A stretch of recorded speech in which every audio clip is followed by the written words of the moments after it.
Hello and welcome to Building Local Power, a podcast about how we can challenge corporate monopolies and expand the power of people to shape their own future. In this mini-series, we're taking a look back at our archive and sharing highlights from our most impactful episodes. Today, we return to an episode called Independent Musicians and the Anti-Monopoly Movement, which features Kevin Erickson, who is the director of the Future of Music Coalition, which is a nonprofit activist think tank that works to ensure that musicians have a voice on the range of issues that impact their lives and livelihoods. This episode originally aired in July 2019. What kind of a marketplace makes it possible for broad participation to happen and for markets to be structured in ways that allow for the greatest amount of participation and for cultural diversity?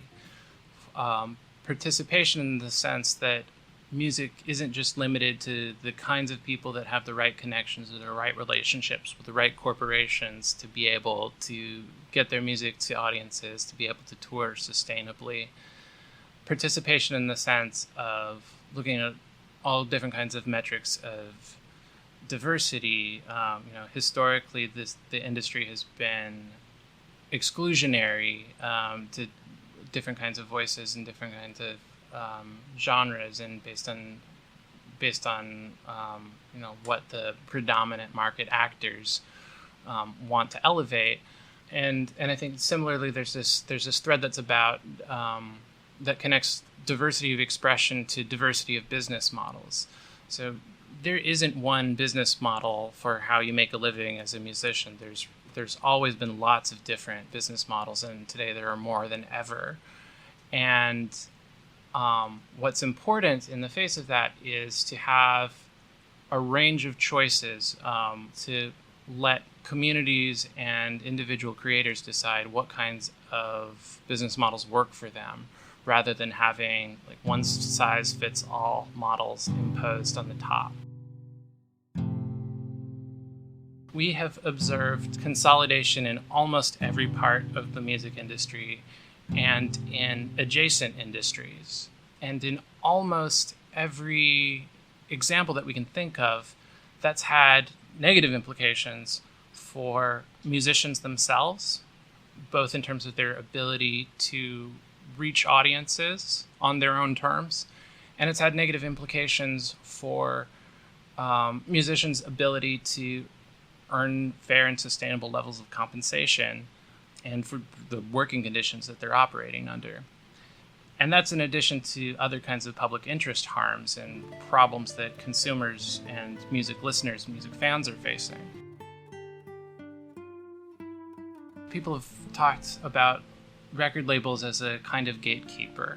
And, like in 1995, I think there were 6 major labels. And today we're down to 3. It's just Sony, Warner, and Universal Music Group are the 3 remaining major labels. The challenges that come with that level of consolidation in that sector is that those 3 companies have the ability to use their market power in ways that shape the marketplace for everybody else. And that's especially true as we're moving more and more into a digital environment. When you have a handful of companies controlling the marketplace and it's shifting more and more towards centralized digital platforms, the market gets constructed in ways that work well for the biggest stakeholders, but might not work as well for the little guys, the smaller entrants in the marketplace. So we're stuck with a sort of a one-size business model at a time when these technological innovations should be diversifying the kinds of business models that are available to artists. When consolidation happens, it creates incentives to use the kind of gatekeeper power that they have in anti-competitive ways.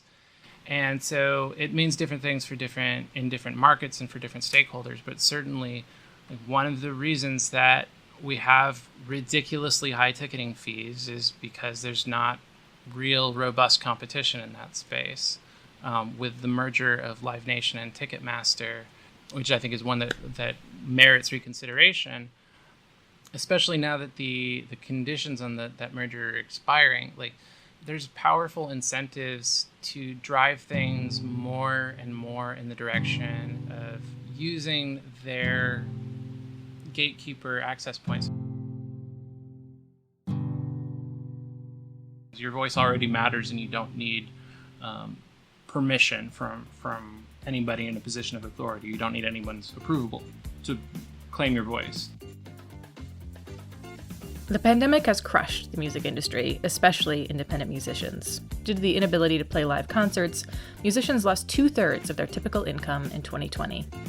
The rise of streaming platforms has shifted the power that originally belonged to the people to tech giants. We must join the fight to break up big music to give artists a level playing field. If you liked what you heard, find Building Local Power on your favorite podcast platform to listen to our full episode, which is called Independent Musicians and the Anti-Monopoly Movement.